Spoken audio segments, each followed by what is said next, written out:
భరతుడు హనుమంతుడికి బాణం వదులుతాడని మీకు తెలుసా? లంక యుద్ధ సమయంలో ఇంద్రజిత్తుతో జరిగిన యుద్ధంలో లక్ష్మణుడు తీవ్రంగా గాయపడి అపస్మారక స్థితిలో పడిపోతాడు. అతని ప్రాణాలను రక్షించేందుకు హిమాలయాల్లోని సంజీవని ఔషధం అవసరం అవుతుంది. ఈ బాధ్యతను హనుమంతుడు స్వీకరించి వేగంగా హిమాలయాలకు చేరుకుంటాడు. అక్కడ సరైన ఔషధాన్ని గుర్తించలేక మొత్తం ఔషధ పర్వతాన్ని ఎత్తుకొని లంక వైపు ప్రయాణం ప్రారంభిస్తాడు.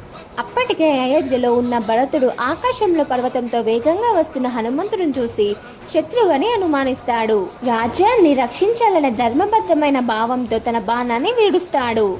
ఆ బాణం హనుమంతుడికి తాకి అతను క్షణం నేలపై పడిపోతాడు. కానీ వెంటనే రామనామాన్ని జపించడంతో భరతుడు ఆశ్చర్యపడి నిజాన్ని గ్రహిస్తాడు. తన తప్పును అంగీకరించి వినయంతో హనుమంతుడికి క్షమాపణ చెబుతూ అతన్ని గౌరవిస్తాడు. హనుమంతుడి సేవను మెచ్చి ఆశీర్వదిస్తాడు. తరువాత హనుమంతుడు మరింత శక్తితో లంక వైపు ప్రయాణం కొనసాగిస్తాడు. హనుమంతుడు అంటే మీకు ఇష్టమైతే కామెంట్ బాక్స్లో జై బజరంగ బలి అని రాయండి. అలాగే మా ఛానల్ సబ్స్క్రైబ్ చేసుకోండి. Thanks for watching.